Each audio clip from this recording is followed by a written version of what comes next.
Students, आज मैं आप लोगों के बीच थ्योरी ऑफ कॉजलिटी, कारणता संबंधी सिद्धांत की विस्तृत चर्चा करूंगा।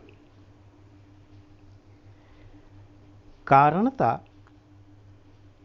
कारण एवं कार्य के बीच के संबंध की धारणा है। यह धारणा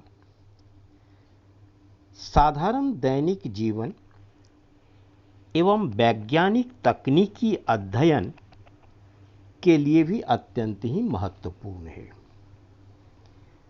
अगर हम इस धारणा में विश्वास न करें तो हमारा साधारण जीवन अव्यवस्थित हो जाएगा।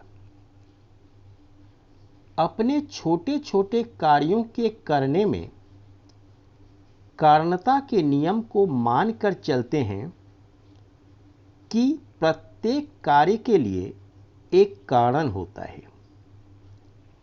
जैसे प्यास बुझाने के लिए पानी पीने का कोई अर्थ नहीं होगा अगर हम यह न माने कि पानी पीना प्यास बुझने का कारण है। परंतु साधारण जनजीवन में चेतन रूप से उपस्थित नहीं रहता।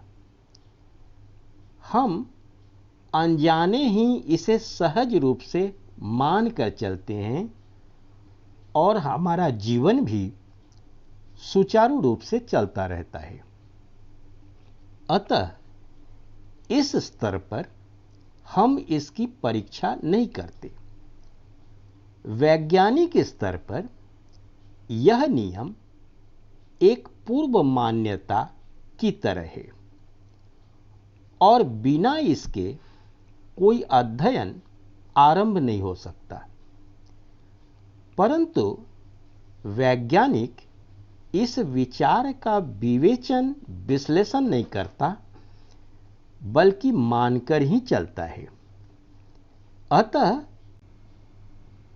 दर्शन ही इस धारणा का विश्लेषण अपना दायित्व समझता है। दर्शन का स्वभाव ही है प्रत्येक धारणा की बौद्धिकता को समझना। इस लक्ष्य से वह कारणता के संप्रत्यय की भी विवेचना करता है एवं इसका प्रयोग दर्शन की कई शाखाओं में स्पष्ट रूप से होता है, जैसे तत्वशास्त्र, धर्मशास्त्र इत्यादि में। तत्वशास्त्र तो पूरे विश्व के अंतिम कारण की खोज में है। धर्मशास्त्र में भी ईश्वर के अस्तित्व के कारण बताए जाते हैं। इस प्रकार कारणता दर्शन के मुख्य अध्ययन विषयों में से एक है। इसके संबंध में भिन्न भिन्न विचार दर्शन के इतिहास में ग्रीक काल से समकालीन युग तक पाए जाते हैं, जिनमें हम तीन मुख्य विचारकों की चर्चा करेंगे। वे हैं अरस्तु, ह्यूम एवं मील। आज मैं यहाँ आप लोगों के समक्ष कारणता यानी कारण कार्य संबंध के सामान्य लक्षणों की चर्चा करेंगे। कारणता का विषय हर क्षेत्र में जीवन यापन के लिए हो या शोध अध्ययन के लिए हो या महत्वपूर्ण निष्कर्षों पर पहुंचने के लिए हो, बहुत ही उपयोगी है। दर्शन के क्षेत्र में अनेक विचारकों ने इस संबंध में अपने सिद्धांतों को दिया है। अतः यह बिल्कुल समान विचार नहीं है, मतभेद हैं, मगर ये मतभेद गहरे नहीं। अतः कुछ लक्षण सामान्य रूप से सबों के द्वारा स्वीकृत है, जिन पर हम प्रकाश डालेंगे। इस संबंध में सबसे पहले आता है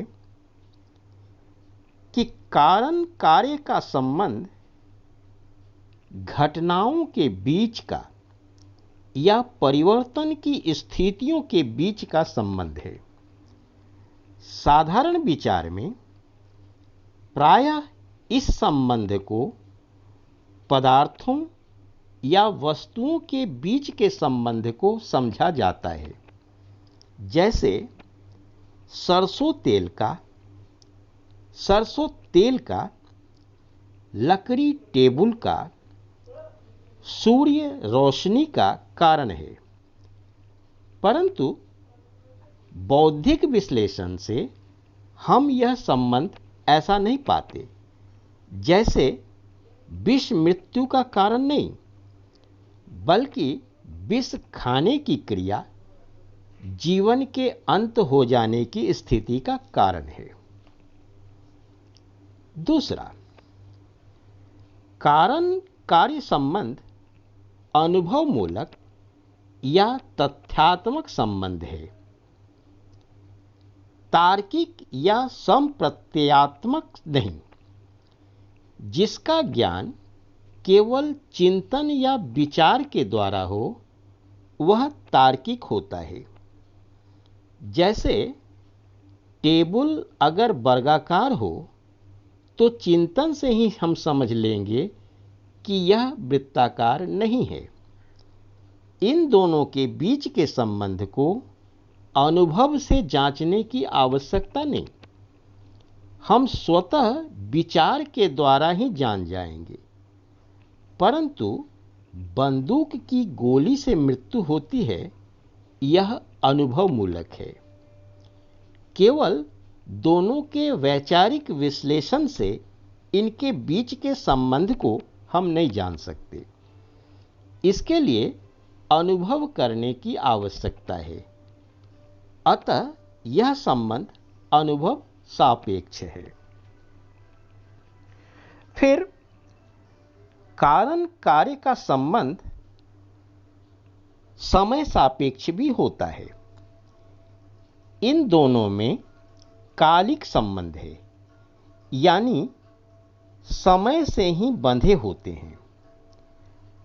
कारण हमेशा पूर्ववर्ती होता है और कार्य अनुवर्ती होता है, यानी कारण समय से पहले रहता है और इसके बाद ही कार्य घटित होता है। इसी से यह संबंध अनुभव सापेक्ष या तथ्यात्मक होता है, वैचारिक नहीं। यह संबंध तार्किक होता तो चिंतन से इसे हम प्राप्त करते। इसके बाद कारण कार्य संबंध आकस्मिक होता है, क्योंकि यह कालिक संबंध है। यह अनिवार्य भी नहीं, क्योंकि कालिक संबंध अनिवार्य नहीं होता। तार्किक या अनिवार्य संबंध में, जैसे आधार वाक्य एवं निष्कर्ष के संबंध में, हम यह प्रश्न नहीं पूछते कि कब यानी किस समय यह निष्कर्ष निकला, मगर कारण कार्य संबंध के कालिक होने से यह प्रश्न स्वाभाविक है कि ये घटनाएं कब घटित हुई। फिर कारणता सभी घटनाओं पर लागू होती है, यानी यह सार्वभौम है। कोई भी घटना अकारण नहीं होती। घटना घटित होने का अर्थ है कि पूर्व स्थिति में कुछ परिवर्तन हुए। वही परिवर्तित स्थिति कार्य है, अतः इस परिवर्तन का कारण तो रहेगा ही। इसके बाद कारणता का संबंध एकरूप यूनिफॉर्म भी होता है। एकरूपता का यहां अर्थ है कि समान कारण से समान कार्य हमेशा ही उत्पन्न होंगे। जैसे पानी पीने से प्यास का बुझना, यह हमेशा ऐसा ही होगा। इसी कारण इस संबंध को सामान्य प्राकृतिक नियम के रूप में व्यक्त किया जाता है। इसके बाद कारणता संबंध के एकरूप होने के कारण हम अनुमान भी इस संबंध में कर सकते हैं। जैसे अ एवं ब में अगर कारण कार्य का संबंध है तो अर्थ है कि जब भी अ होगा ब भी होगा, ऐसा अनुमान हम कर सकते हैं। अगले लेक्चर में मैं अरस्तु के कारणता संबंधी विचारों पर चर्चा करेंगे। धन्यवाद।